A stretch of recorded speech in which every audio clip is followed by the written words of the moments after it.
একজন যদি মন্দ কাজ করে, বলে মন্দ কাজের কিছু প্রতিদান আল্লাহ দুনিয়ায় দিবেন, পূর্ণ প্রতিদান আখিরাতে দিবেন। তবে কোন বেঈমান যদি ভালো কাজ করে, ওর ভালো কাজের প্রতিদান যতটুকু আল্লাহ দিবেন দুনিয়াতেই দিবেন। বেঈমানের দুনিয়ার ভালো কাজের কোনো প্রতিদান আখিরাতে নাই। কারণ আখিরাতে দুনিয়ার ভালো কাজের প্রতিদান যদি পেতে হয়, ঈমান থাকাই লাগবে, ঈমান ছাড়া সম্ভব নয়। وقال رسول الله صلى الله عليه وسلم أخلص دينك يكفيك العمل القليل أو كما قال النبي صلى الله عليه وسلم صدق الله العلي العظيم وصدق رسوله النبي الكريم ونحن على ذلك من الشاهدين والشاكرين والحمد لله رب العالمين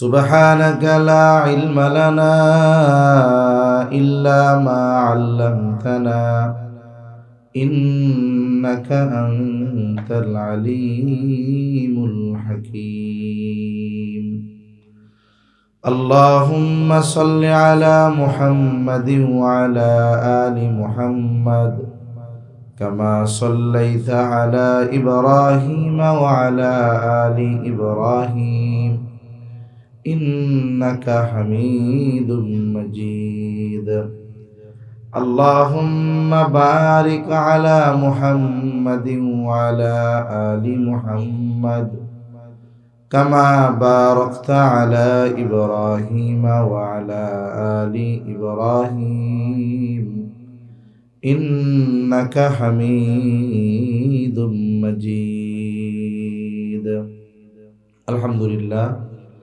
আজকের এই ইসলামী মাহফিলের সম্মানিত শ্রদ্ধেয় সভাপতি, আমন্ত্রিত উলামায়ে কেরাম, সামনে উপস্থিত মুরব্বিয়ানে কেরাম, সমবয়সী যুবক ভাই, স্নেহের ছোট ভাই, পর্দার অন্তরালে অবস্থানরতা সম্মানিত শ্রদ্ধেয় মা ও বোন, আল্লাহ রাব্বুল আলামিনের দরবারে অগণিত শুকর যে মহান মালিক হায়াতে বরকত দিয়ে সুস্থ রেখে দীর্ঘ রাত পর্যন্ত আপনারা বিজ্ঞ উলামায়ে কেরামের জবানে খুবই গুরুত্বপূর্ণ কথা শ্রবণ করছেন। আসলে রাত অনেক, একেবারে রাত বাজে 12টা, একেবারে অতি অল্প সময় আপনাদের সাথে কিছু একটু আলোচনা করার জন্য কোরআনুল কারীমের একটা আয়াত, রাসূল আকরাম সাল্লাল্লাহু আলাইহি ওয়াসাল্লামের অগণিত হাদিস থেকে একটা হাদিস পাঠ করেছি। আল্লাহর কাছে তৌফিক চাই, আল্লাহ তাআলা কিছু কথা বলার তৌফিক দেন যে কথাগুলো আমাদের সবার দুনিয়া এবং আখিরাতে কল্যাণকর হয়। সকলে বলি আমিন। আল্লাহ তাআলা এই দুনিয়াতে আমাদেরকে বিনা কারণে পাঠান নাই। আল্লাহ তাআলা আমাদের পাঠানোর উদ্দেশ্য হলো তার পরিচয় জানা, তার গোলামি করা। আল্লাহ সুবহানাহু ওয়া তাআলা কোনো কারণবিহীন আমাকে আপনাকে সৃষ্টি করবেন, এটাও হতে পারে না। আরবিতে একটা প্রবাদ আছে, ফিআলুল হাকিম লা ইয়াখলু আনিল হিকমা, মহাপ্রজ্ঞাময়ের কোনো কর্ম হিকমত শূন্য নয়, কারণ শূন্য নয়। আল্লাহ সুবহানাহু ওয়া তাআলা হলেন হাকিম, মহাপ্রজ্ঞাময়। স্বাভাবিকভাবে জাগতিক শিক্ষায় শিক্ষিত কোনো ব্যক্তি যদি এমন কোনো কাজ করে যেই কাজের দুনিয়ারও কোনো কল্যাণ নাই, আখিরাতেরও কল্যাণ নাই, এমন কোনো কাজ যদি কেউ করে, আমরা কি বলি? আরে মিয়া, আপনি শিক্ষিত মানুষ, আপনি এটা কোনো কাজ করলেন যেটার দ্বারা দুনিয়ারও ফায়দা নাই, আখিরাতেরও ফায়দা নাই, এটা কোনো কাজ হইল? তাহলে দেখুন, দুনিয়ার একজন জাগতিক শিক্ষায় শিক্ষিত ব্যক্তি যদি কোনো কাজ করে যেই কাজটা বেহুদা, তাহলে তাকে আমরা বলি যে আপনি জ্ঞানী মানুষ হয়ে এই কাজটা কেমনে করলেন বা এটা কেন করলেন? আর আল্লাহ তাআলা হলেন হাকিম, মহাপ্রজ্ঞাময়। তিনি আমার আপনার মতো মানুষ সৃষ্টি করবেন একেবারে কারণবিহীন, এটা হতে পারে না। আল্লাহ সুবহানাহু ওয়া তাআলা কোরআনুল কারীমের মধ্যে বলেন, আফা হাসিবতুম আন্নামা খলাকনাকুম আবাসাও ওয়া আন্নাকুম ইলাইনা লা তুরজাউন। আল্লাহ রাব্বুল আলামিন বলেন, তোমরা কি এটা মনে করো নাকি যে আমি তোমাদেরকে কোনো কারণবিহীন সৃষ্টি করেছি? আল্লাহ রাব্বুল আলামিন বহু প্রশ্নের জবাব যে মালিক, কেন তাহলে আপনি আমাদের সৃষ্টি করলেন? আল্লাহ তাআলা খুবই গুরুত্বপূর্ণ অল্প কথায় অনেক প্রশ্নের জবাব দিয়ে বলেন, ওয়া আন্নাকুম ইলাইনা লা তুরজাউন, যে তোমরা আবার আমার কাছেই প্রবর্তিত হবা, আমার কাছে ফিরে আসবা। তার মানে সৃষ্টি করছি এটাই শেষ নয়, আবার তোমাদেরকে আমার কাছে আসতে হবে। তাহলে বোঝা গেল এমন নয় যেমন অনেক সময় ছোটবেলায়, এখন তো বাচ্চারা মোবাইল টোবাইল নিয়ে খেলে, ছোটবেলায় আমরা খেলাধুলা করতাম, বাচ্চারা ছেলেরা কি খেলতো বলে, অনেকে ঘর বানাইতো পাটখড়ি দিয়া, এরপরে কলার পাতা দিয়ে সুন্দর ঘর বানানো হইতো। যখন সন্ধ্যা নেমে আসতো, বলে বাসায় ফেরার সময় যখন হইতো, ওই ঘর ভেঙে সবাই চলে আসতো। তা এই ঘরটা বানাইছে, ওটা সে জানে ফিরে আসার সময় এটারে আমি ভেঙে চলে আসব। কিন্তু আল্লাহ তাআলা মানুষ বানিয়েছেন, দুনিয়ায় পাঠিয়েছেন, মরে যাবে, পচে গলে শেষ হয়ে যাবে, এর দ্বারাই শেষ নয়, বরং আল্লাহ তাআলা জানিয়ে দিলেন আবার তোমাদেরকে আমার কাছে ফিরে আসতে হবে। তাহলে মধ্যবর্তী যে সময়গুলো, এই মধ্যবর্তী সময়গুলো আমরা কি করব? আল্লাহ রাব্বুল আলামিন আরেক জায়গায় বলেন, ওয়ামা খালাকতুল জিন্না ওয়াল ইনসা ইল্লা লিয়াবুদুন। আল্লাহ রাব্বুল আলামিন বলেন, আমি মানুষ এবং জিনকে সৃষ্টি করেছি আমার ইবাদতের জন্য। তার মানে আল্লাহ তাআলার দাসত্বের জন্য আমাদেরকে সৃষ্টি করা হয়েছে, আল্লাহ তাআলার পরিচয় জানার জন্য আমাদের সৃষ্টি করা হয়েছে। কারণ কোন মুফাসসির এই জায়গায় লিয়াবুদুনকে ব্যাখ্যা করেছেন লিয়াসরিফুন দ্বারা, আল্লাহর পরিচয় লাভ করার জন্য সৃষ্টি করেছেন। তার মানে যেই ব্যক্তি আল্লাহ তাআলার পরিচয় যথাযথভাবে জানতে পারে, বলে ও যথাযথভাবে আল্লাহ তাআলার ইবাদত করবে। তাহলে আমরা হলাম আল্লাহর ইবাদতের জন্য আল্লাহ তাআলা সৃষ্টি করেছেন। তবে এই বিষয়টা ঠিক যে আল্লাহ তাআলা আমার আপনার ইবাদতের মুখাপেক্ষী নয়। আমি আপনি যদি আল্লাহ তাআলার গুণগান করি, ইবাদত করি, এতে আল্লাহ তাআলার শান মান বাড়বে এমনটা না। আবার যদি না করি, এতে আল্লাহ তাআলার শান মান কমবে এমনটাও নয়। বরং আমরা যদি আল্লাহ তাআলার ইবাদত, আল্লাহর দাসত্ব, আল্লাহর গোলামি যথাযথভাবে করি, এতে লাভ আমাদের। লাভ কাদের? আমাদের। এজন্য আল্লাহ রাব্বুল আলামিন আমাদেরকে তার দাসত্ব করার জন্য আমাদের সৃষ্টি করেছেন। এজন্য আমরা হলাম আল্লাহ তাআলার গোলাম। আমরা একমাত্র আল্লাহ তাআলার গোলামি করব। বলে দুনিয়ার মানুষ যদি দুনিয়ার মানুষের গোলামি করে দাম কমে যায়, কিন্তু মানুষ যদি আল্লাহর গোলামি করে তার দাম আল্লাহ বাড়ায় দেয়। এই জন্য স্বাধীন সবকিছুর মধ্যে দাম নাই। আমরা মনে করি যে সব যদি স্বাধীন হয় তাইলে মনে হয় দাম না। কিছু জিনিস আছে যখন সে খাঁচায় আবদ্ধ থাকে তখন তার দাম হয়। মনে করেন আকাশ দিয়ে এক ঝাঁক পাখি উড়ে যাচ্ছে, টিয়া পাখি, ময়না পাখি উড়ে যাচ্ছে। টিয়া পাখি সুন্দর লাগতেছে দেখতে।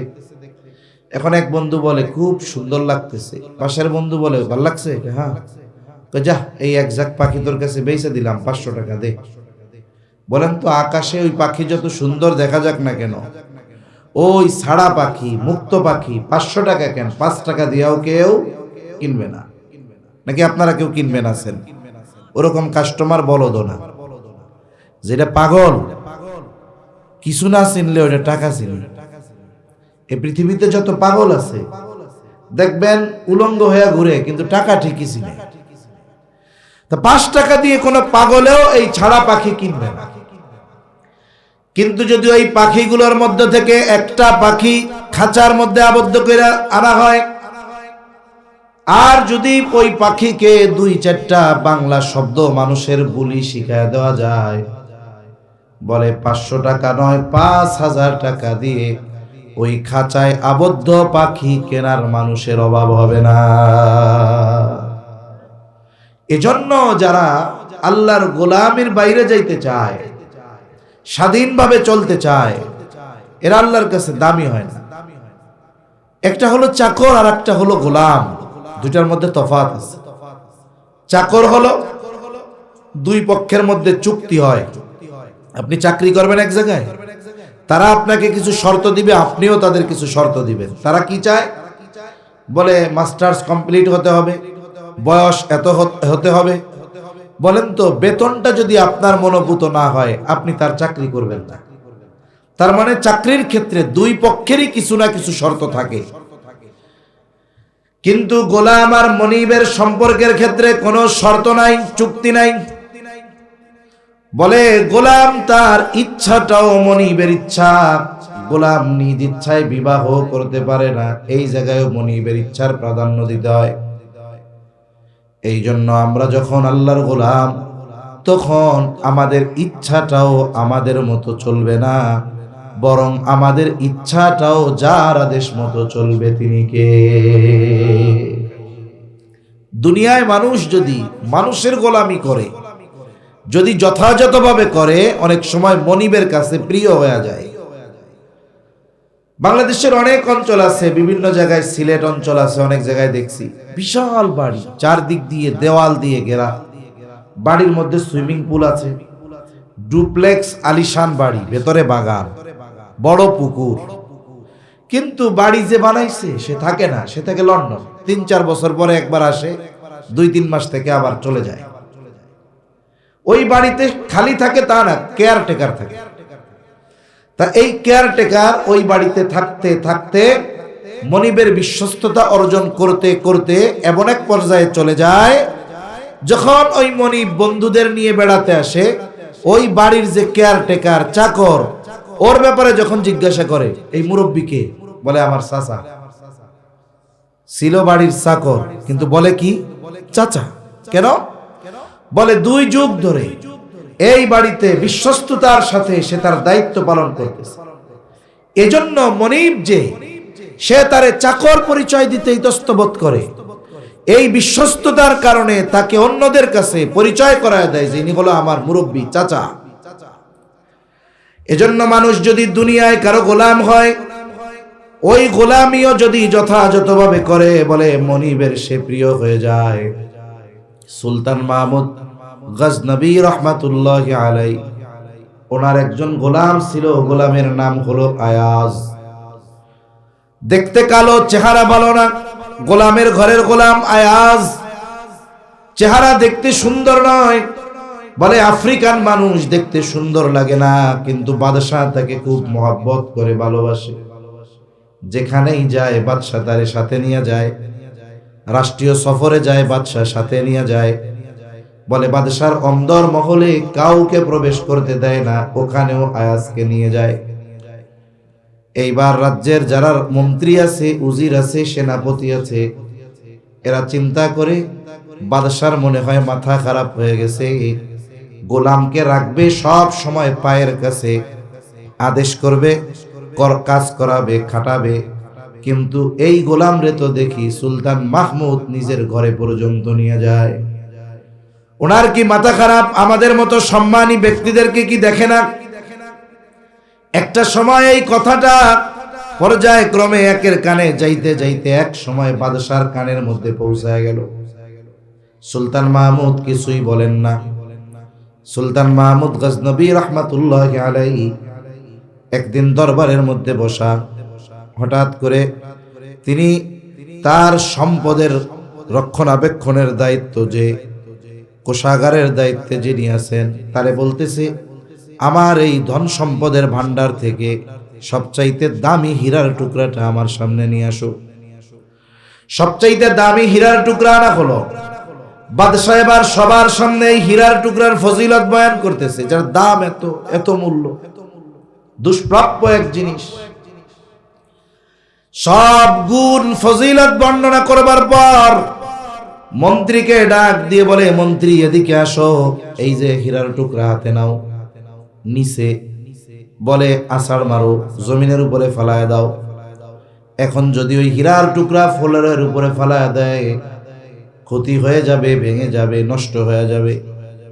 মন্ত্রী কাকুতি মিনতি করে বলে, বাদশাহ নামদার সুলতান, আমার দ্বারা এই কাজ অসম্ভব, আমি পারবো না। এইবার বাদশাহ তার আচরণে খুশি হয়ে গেলেন, এক থলে স্বর্ণ মুদ্রা দিয়ে দিস। ও তো চিন্তা করছে, আমারে মনে হয় পরীক্ষা নিছিল, আমি পরীক্ষায় পাস, নাহলে কি আমাকে পুরস্কার দেয়? এইবার আর একজনে ডাক দিছে উজির, বলে এই হীরার মূল্য জানো? বলে হ্যাঁ জানি। ফ্লোরের উপরে আছাড় দাও। যেই কাজ মন্ত্রী করে নাই, না কইরা এক থলে স্বর্ণ মুদ্রা পাইছে, উজির রে পিটাইলেও কি ওই কাজ করবে নাকি? উজির আরো তেল মারা অবস্থা, না না এটা কেমনে করবো, মইরা যাবো, তুমি পারবো না। আচরণে খুশি হয়ে এবার এক থলে স্বর্ণ মুদ্রা দিয়ে দিছে। সেনাপতিকে বলে, সেনাপতি হীরার মূল্য জানো? বলে হ্যাঁ জানি। বলে ধরো, আষাঢ় মারো ফ্লোরের উপরে। আগের দুইজন নামাইরা টাকা পাইছে, এ তো জীবন গেলেও মারবে না। বলে বাদশাহ নামদার, যেই সম্পদ অর্জনের জন্য আমরা জীবন বাজি রেখে যুদ্ধ করি, এইটা নিজের হাতে বিনষ্ট করব, অসম্ভব, পারবো না। বাদশাহ খুশি হয়ে গেলেন, আরো এক থুলা স্বর্ণ মুদ্রা তারেও দিলেন। তিনজনে তো মনে মনে খুশি। এবার পাশে দাঁড়ানো গোলাম আয়াজ, আয়াজকে ডাক দিয়ে বলে, আয়াজ তুমি কি এই হীরার মূল্য জানো? বলে হ্যাঁ জানি। মারো জমিনের উপরে আছাড়। আয়াজকে বলতে দেরি, সাথে সাথে ফ্লোরের উপরে ফলায় দিছে, ভেঙে গেছে, টুকরা টুকরা হয়ে গেছে। সেনাপতি তরবারি বের করে ফেলছে। মন্ত্রী বলে, বাদশাহ নামদার, এজন্যই তো বলি গোলামের ঘরের গোলাম, এগুলোকে মাথায় উঠাইতে হয় না। উজির বলে, আপনি তো লোক আর পান না, তারে সব সময় রাখেন, লাই দিয়া মাথায় তুলে ফেলছেন। বাদশাহ বলে, শোনো, তোমাদেরকে তো একই আদেশ দিয়েছিলাম, তোমরা তো আদেশ মান্য করো নাই, আছাড় মারো নাই। ওরে তো আদেশ দিলাম, ও আছাড় মাইরা দিল। ওকে একটু কারণটা জিজ্ঞাসা করতে দাও, আত্মপক্ষ সমর্থনের সুযোগ দাও। এবার বাদশাহ বলে, আয়াজ, যেই আদেশ মন্ত্রী উজির সেনাপতি পালন করলো না, আর তোমারে বলতে দেরি, তুমি আছাড় মারতে দেরি করলা না, তুমি কি এটার দাম জানো না? বলে হ্যাঁ জানি। এত মূল্য জানার পরেও কেন তুমি নিক্ষেপ করলা? এইবার গোলাম বলে, মনিব, এই হীরার টুকরার দাম যত বেশি হোক না কেন, আমি গোলামের কাছে এই হীরার টুকরার চাইতে আপনি মনিবের আদেশের দাম অনেক বেশি। এজন্য দেখেন, সুলতান মাহমুদের মন্ত্রী কে ছিল? ইতিহাসে নাম নাই। উজির কে ছিল? নাম নাই। সেনাপতি কে ছিল? নাম নাই। কিন্তু সুলতান মাহমুদের ইতিহাসের সাথে গোলাম আয়াজের নামটা আছে। তাহলে দুনিয়ার একজন মানুষ আর এক মানুষের গোলামি যদি যথাযথভাবে করে, তার সম্মান কোথায় চলে যায়? আর আমরা যদি আহকামুল হাকিমিন, তার গোলামি যথাযথভাবে করি, আল্লাহ সুবহানাহু ওয়া তাআলা আমাদের দামও বাড়ায় দিবে। ঠিক কিনা বলেন? এজন্য আমরা আল্লাহর গোলাম, এটা আমাদের জন্য বড় নেয়ামত। কেউ যদি অন্য কারো গোলাম হয়, মানুষের গোলাম হইলে পরিচয় দিতে লজ্জা লাগে, কিন্তু কেউ যদি আল্লাহর গোলাম হয়, গর্বের সাথে পরিচয় দিতে হয় যে আমি আল্লাহর গোলাম। এই পরিচয় নবী আলাইহিস সালামরা দিয়েছেন। যখন ঈসা আলাইহিস সালাম দুনিয়ায় আসছে, পিতা ছাড়া আল্লাহ তাকে দুনিয়াতে পাঠিয়েছেন। আল্লাহ সুবহানাহু ওয়া তাআলা পিতাবিহীন ঈসা আলাইহিস সালামকে দুনিয়ায় পাঠিয়েছেন। দুনিয়া আসলেন, আল্লাহ তাআলা মারিয়াম আলাইহিস সালামকে নির্দেশ দিলেন, যাও তুমি তোমার সম্প্রদায়ের কাছে যাও। এইবার দুধের শিশু কোলে নিয়ে উনি যখন এলাকায় আসছে, যেই মেয়েটার বিবাহ হয় নাই, তার কোলে যদি বাচ্চা হয়, সে বাচ্চা যদি সে বলে আমার, তাহলে স্বাভাবিক মানুষ খারাপ বিষয়ে ধারণা করবে, স্বাভাবিক। যখন সম্প্রদায়ের কাছে আসছে, মানুষেরা মূলত দুইটা ভাগে বিভক্ত হয়ে গেছে। এক দল, তারা মারিয়াম আলাইহিস সালামকে অপবাদ দিছে, ব্যভিচারের অপবাদ। এজন্য কোরআনুল কারীমে আল্লাহ তাআলা এই অপবাদের কারণে ইহুদিদের উপরে লানত বর্ষণ করেছেন, এটা আল্লাহ জানাই দিয়েছেন। আর যারা খ্রিস্টান, নাসারা, এই গ্রুপ যারা, এরা বলতেছে যে এটা তো আল্লাহর সন্তানই হবে, নাইলে মারিয়াম তো এই ধরনের পাপ কাজ করতে পারে না, তাহলে তার যে বাচ্চা হইছে, বাপ নাই, তাহলে এটা কার সন্তান? আল্লাহর সন্তান। নাউজুবিল্লাহ। কারণ নাসারারা বলে ওয়াকালাতিন নাসারাল মাসীহ ইবনুল্লাহ, নাসারারা বলে মাসীহ তথা ঈসা আলাইহিস সালাম হলেন আল্লাহর সন্তান। এইবার কওমের মানুষেরা বলতেছে ইয়া উখতা হারুনা আবুকি ইমরাআ সাউইউ ওয়া মা কানাত উম্মুকি বাগিয়া, হে হারুনের ভগ্নী, তোমার বাপ তো খারাপ মানুষ না, তোমার মাও তো এই ধরনের কোনো পাপী না, মন্দ না, কিন্তু তোমার কোলে এটা কেডা? আল্লাহ তাআলা বলছেন তুমি কোনো কথা বলবা না, আল্লাহর নির্দেশ। এবার কোলের মধ্যে দুগ্ধপোষ্য শিশু, ফাশারাত ইলাইহি, ছোট বাচ্চার দিকে ইশারা দিয়ে দিলেন, কেমন যেন বলতেছে আমারে কিছু জিজ্ঞাসা করো না, তারে জিজ্ঞাসা করো। এইবার মানুষেরা বলে ক্বালু কাইফা নুকাল্লিমু মান কানা ফিল মাহদি সাবিয়া, কেমনে এই দোলনার শিশু কথা বলবে? একদিন 2 দিনের বাচ্চা কথা কইতে পারে? কেমনে কথা বলবে? বলেন তো আল্লাহ চাইলে পারে কি পারে না? আল্লাহ তাআলা ঈসা আলাইহিস সালামের জবান খুলে দিলেন। ওনার জবাব আল্লাহ তাআলা জানায় দেন। ঈসা আলাইহিস সালাম বলতেছেন ক্বালা ইন্নী আবদুল্লাহি আতানিয়াল কিতাবা ওয়া জাআলানি নাবিয়্যা, বলে আমি হইলাম আবদুল্লাহ, কার বান্দা, কার গোলাম? আমি আল্লাহর গোলাম, আমি আল্লাহর পুত্রও না, আমার মাও ব্যভিচারিণী না, আমি হলাম আল্লাহর গোলাম।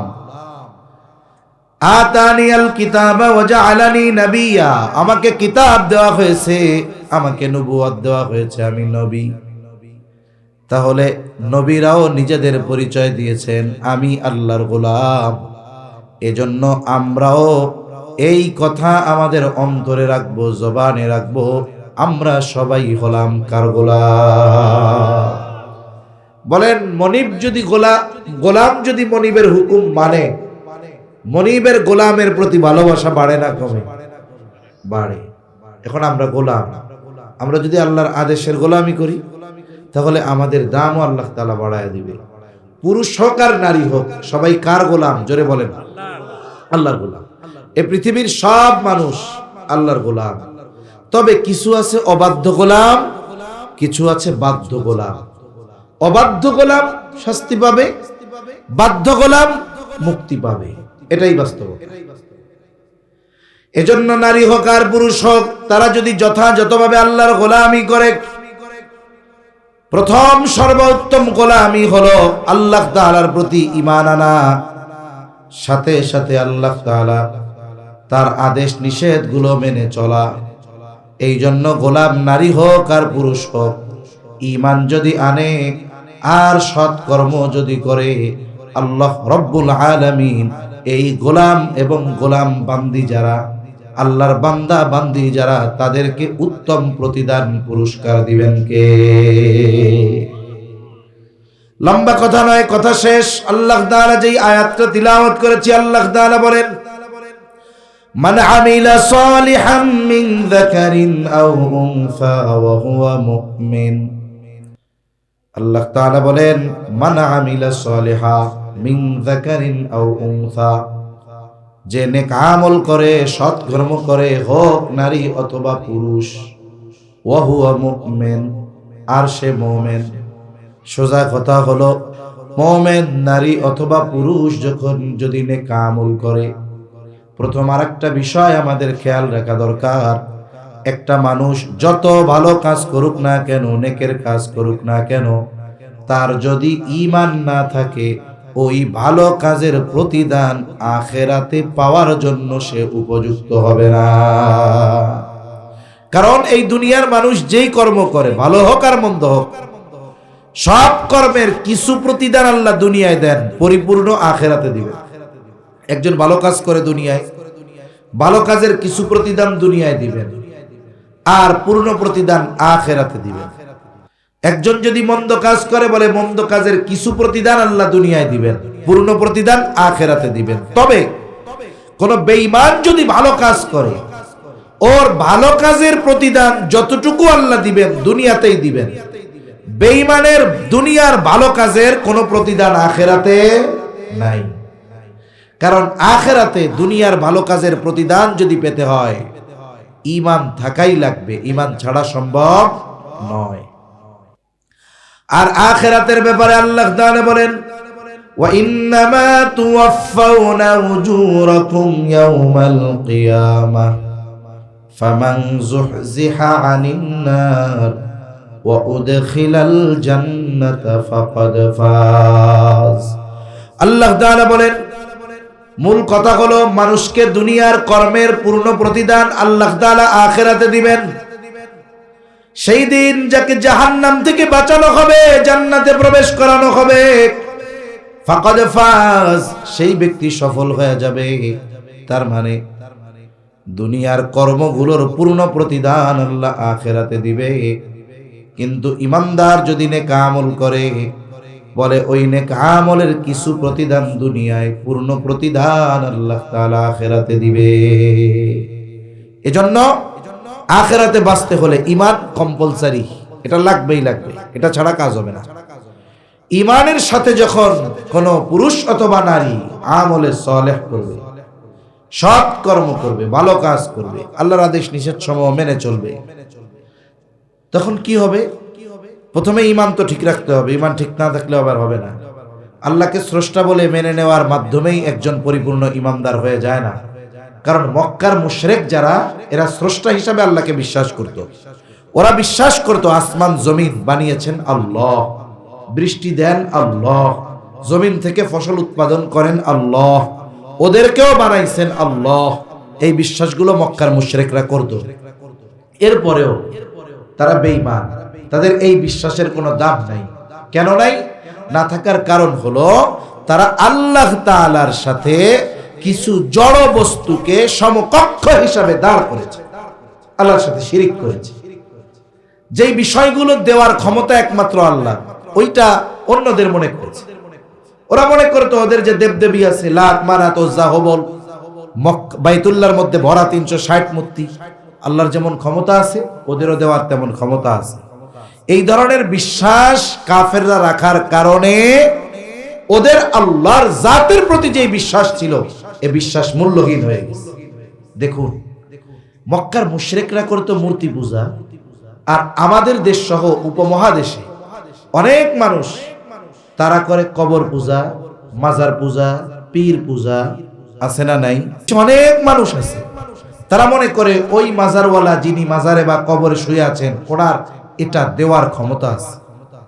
আবার কত জায়গায় তো দেখি যে পীরের পূজা করতেছে, বলে একেবারে এমন ভাবে সেজদা করতেছে, দীর্ঘ সেজদা করতেছে, পীরকে সামনে রেখে কবর সেজদা করতেছে। বলেন তো, সেজদার একমাত্র হকদার কে? আল্লাহ। সে যখন এই কাজগুলো করতেছে, মাজারের কাছে, কবরের কাছে, সে তার চাহিদাগুলো চাইতেছে, বলে এই কাজটা মুশরিকরা করতো মূর্তির কাছে, ওরা করে কবরে, মাজারে, পীরের কাছে। এতটুকু তফাৎ। মূর্তির কাছে চাওয়ার কারণে যেমন তাদের আল্লাহর জাতের প্রতি বিশ্বাসের এই বিশ্বাস তাদেরকে পরকালে জাহান্নাম থেকে বাঁচাতে পারবে না, অনুরূপ ভাবে যারা নিজেদেরকে মুসলিম দাবি করে, ধর্ম ইসলাম বলে, পীর পূজা, কবর পূজা, মাজার পূজা, কবরওয়ালার কাছে চায় এবং এই বিশ্বাস রাখে, ওরাও কিয়ামতের দিন আবু জেহেল, উতবা, সাইবার দলের অন্তর্ভুক্ত হবে। এই জন্য আমাদের ঈমান শিরিক মুক্ত করতে হবে, আল্লাহর একত্ববাদের প্রতি যথাযথ বিশ্বাস রাখতে হবে। এই পৃথিবীর সব কিছু দেওয়া না দেওয়া সমস্ত কিছুর ক্ষমতা একমাত্র কার? জোরে বলেন কার? এটা আমাদের দৃঢ়ভাবে বিশ্বাস করতে হবে। এই যে বলে জনগণ সকল ক্ষমতার উৎস, এটা এদেশে বারবার মিথ্যা প্রমাণিত হয়েছে। যদি জনগণই সকল ক্ষমতার উৎস হতো, অবৈধভাবে বারবার রাতে ভোট চুরি করে ক্ষমতায় কেউ থাকতে পারে না। তার মানে কি বুঝলেন? জনগণের কাউরে ক্ষমতায় আনার ক্ষমতা আছে? এটা মিথ্যা কথা। এটা বিশ্বাস যে করবে তার ঈমান থাকবে না, কারণ ক্ষমতা দেওয়ার একমাত্র মালিক কে? আল্লাহ তাআলা। এটা বিশ্বাস আমাদের রাখতে হবে।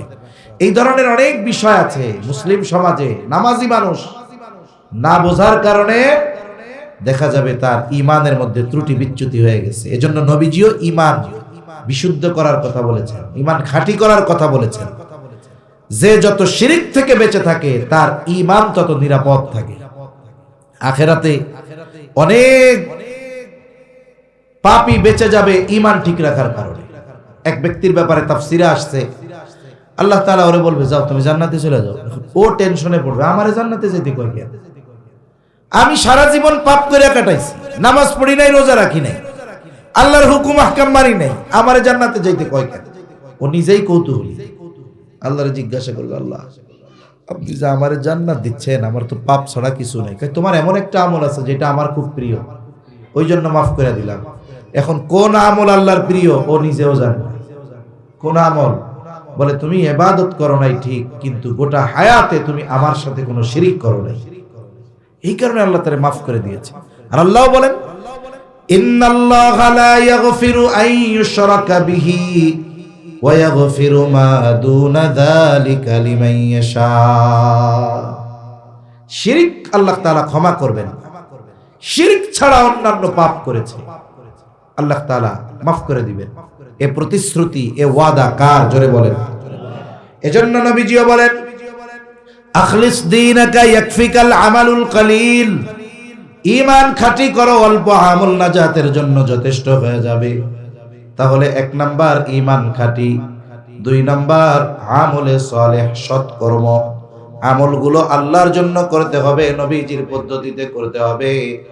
এইভাবে যদি কোনো নারী পুরুষ কোনো আমল করে, আল্লাহ তাআলা তার আমলের বিনিময়ে 2 ধরনের প্রতিদান দান করবেন। তাহলে দুনিয়ায় যদি কেউ ভালো কাজ করে, বলেন ভালো কাজের প্রতিদান আল্লাহ দুনিয়ায় কিছু দেন কি দেন না? প্রথমে দুনিয়ায় দিবেন। কি দিবেন? আল্লাহ তাআলা বলেন ফালানুহিয়ান্নাহু হায়াতান তাইয়্যিবা।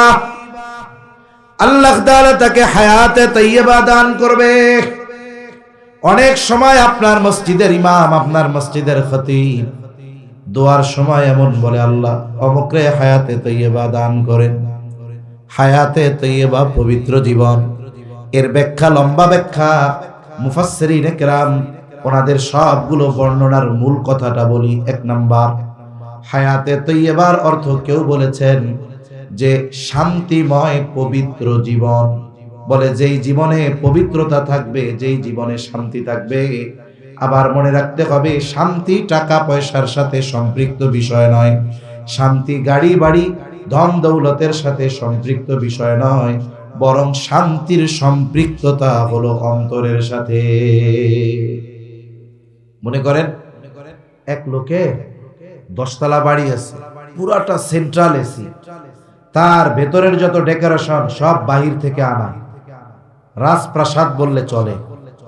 এক একটা 200 স্কয়ার ফিটের রুম, এসি লাগাইছে 5 টন, 2 টন লাগাইলেই তো বরফ হয়ে যায়। আবার শীতের দিন যেন রুমটা ঠান্ডা না হয়, এজন্য এসিটা আবার গরমও হয়। কত আলিশান ব্যবস্থাপনা তার। কলে যখন ওযু করতে যায়, কলটা ঘোরানো লাগে না, সেন্সর দেওয়া, হাত দিলেই তাপ অনুযায়ী পানি আসে, ঠান্ডাও না গরমও না। তার ত্বক যেটা সহনীয় এরকম পানি আসে। বাথরুমে গেলে সুসু করাও লাগে না। কত আধুনিক প্রযুক্তি, কত আরাম আয়েশ, কত বিলাসিতা তার। কিন্তু তার ঘরে 2টা মাদকাসক্ত ছেলে আছে, স্ত্রীটা বদ্দিন। বলেন তো, যতই বিলাসিতা থাকুক না কেন, ওর কি রাত্রে ওই এসি রুমের মধ্যে ঘুম আসবে নাকি? ও বড় ঘুমের ট্যাবলেট খাইলেও ঘুম আসবে না। ওর সুখ আছে, সুখ হলো আসবাবের সাথে সম্পৃক্ত। এই যে গাড়ি বাড়ি এসি ধন দৌলত যা দেখেন এগুলো সুখের সামগ্রী। শান্তি হলো অন্তরের। আবার কত মানুষ আছে ওই বৃষ্টির সময়ও তার বাড়ির চাল দিয়া পানি পড়ে, শীতের সময়ও কুয়াশায় পানি পড়ে। বৃষ্টি হইলে যেমন ঘরে ঝড় উঠলে বাতাস ঢুকে, শীতের সময়ও বাতাস ঢুকে। ওই বেটার ওই রকম আরামের বিছানা এটা তো সে স্বপ্নেও দেখে না। তোষক আছে একটা নারকেলের সুবলার তোষক, এরপরে বালিশ একটা আছে মোটামুটি ইটের মতো শক্ত। খাবার পাইলে খায়, না পাইলে নাই। কিন্তু আল্লাহর বান্দার একটা ছেলে হাফেজ, আর একটা মাদ্রাসায় পড়ে, স্ত্রী দিনদার, কোন গুনার সাথে জড়ায় না।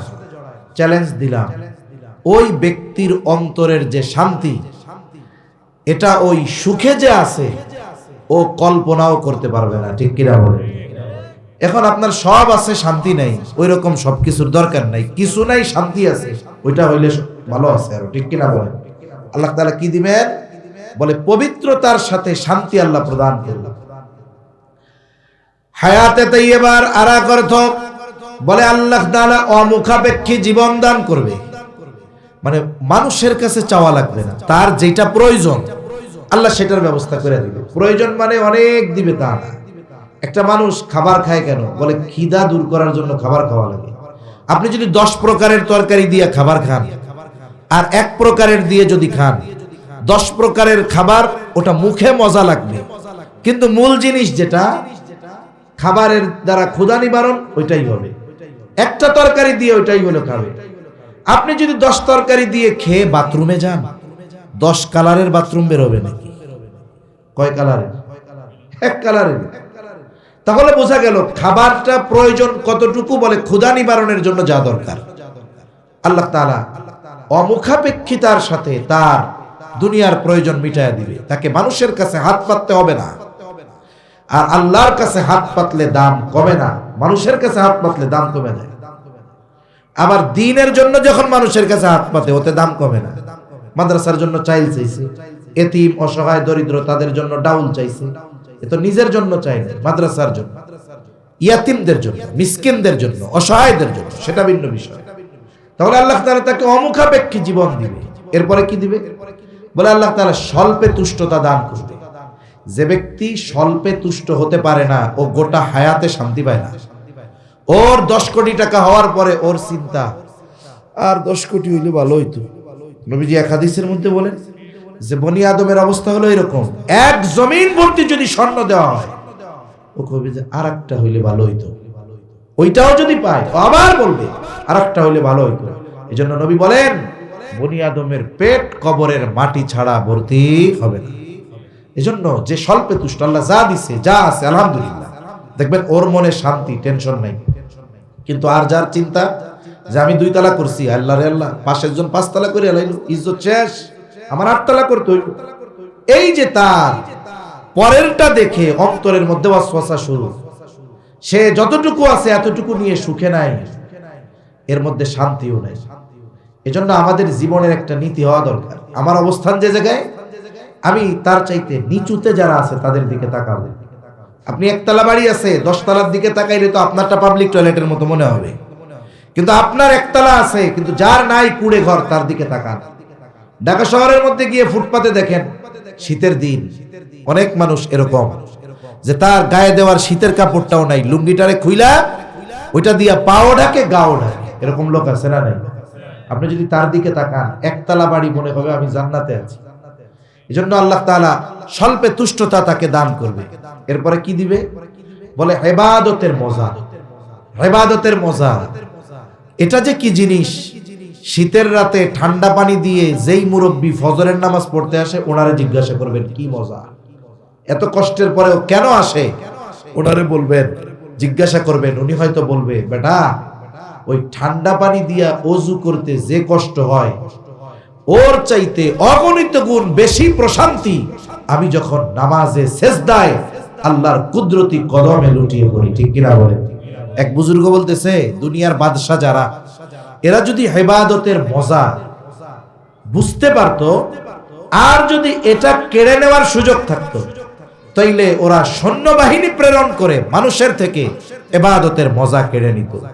তাহলে আমরা যদি ইমানের সাথে নেক আমল করি, দুনিয়া আল্লাহ কি দিবে? শান্তিময়, পবিত্রময় শান্তি জীবন দিবে, স্বল্পে তুষ্টতা দিবে, অমুখাপেক্ষী জীবন দিবে, ইবাদতে মজা দিবে। একজন আল্লাহর গোলাম দুনিয়ায় যদি এগুলো পেয়ে যায়, তার আর কোনো টেনশন নাই। আখিরাতে কি দিবে? আল্লাহ তাআলা বলেন, ওয়ালা নাজজিয়ান্নাহুম আজরাহুম বিআহসানি মা কানু ইয়ামালুন। বাস্তবতা হলো, আমরা যে আমল করি, এই আমল দ্বারা জান্নাত পাওয়া তো বহুদূর। আমাদের গোটা হায়াত যদি গুনাহমুক্ত কাটাই আর ইবাদতের মাধ্যমে অতিবাহিত করি, আমার আপনার গোটা হায়াত, বলে জান্নাত তো বহুদূর। এই দুনিয়ায় আল্লাহর দেওয়া যেই নেয়ামত গুলো ভোগ করেছি, ওইগুলোর বিনিময় আমাদের ইবাদতের দ্বারা পরিশোধ করা সম্ভব হবে না। এজন্য আল্লাহ জানায় দেন, ওয়ালা নাজজিয়ান্নাহুম আজরাহুম বিআহসানি মা কানু ইয়ামালুন। আল্লাহ তাআলা বলেন, আমি তাদের ওই দুনিয়ার আমলের বিনিময়ে কি প্রতিদান দিব? বলে, দুনিয়ায় তারা যে আমল করেছে, ওই আমলের তুলনায় বিআহসানি মা কানু ইয়ামালুন, আমলের তুলনায় অতি উত্তম প্রতিদান আমি আল্লাহ তাদেরকে আখিরাতে প্রদান করব। এজন্য আমরা ঈমানকে পরিশুদ্ধ করে আল্লাহ তাআলার গোলামি যদি যথাযথভাবে করি, তাহলে দুনিয়ায়ও সম্মান, আখিরাতেও সম্মান। আল্লাহ সুবহানাহু ওয়া তাআলা আমাদের সকলকে আল্লাহ তাআলার খাঁটি গোলাম হওয়ার তৌফিক দান করেন, বলি আমিন। ওয়া আখিরু দাওয়ানা আনিল হামদুলিল্লাহি রাব্বিল আলামিন। আসসালামু আলাইকুম ওয়া রাহমাতুল্লাহি ওয়া বারাকাতুহু। আমি করে দেব দরুদ শরীফ পড়ি। আল্লাহুম্মা সাল্লি আলা মুহাম্মদ ওয়া আলা আলি মুহাম্মাদিন কামা সাল্লাইতা আলা ইব্রাহিম ওয়া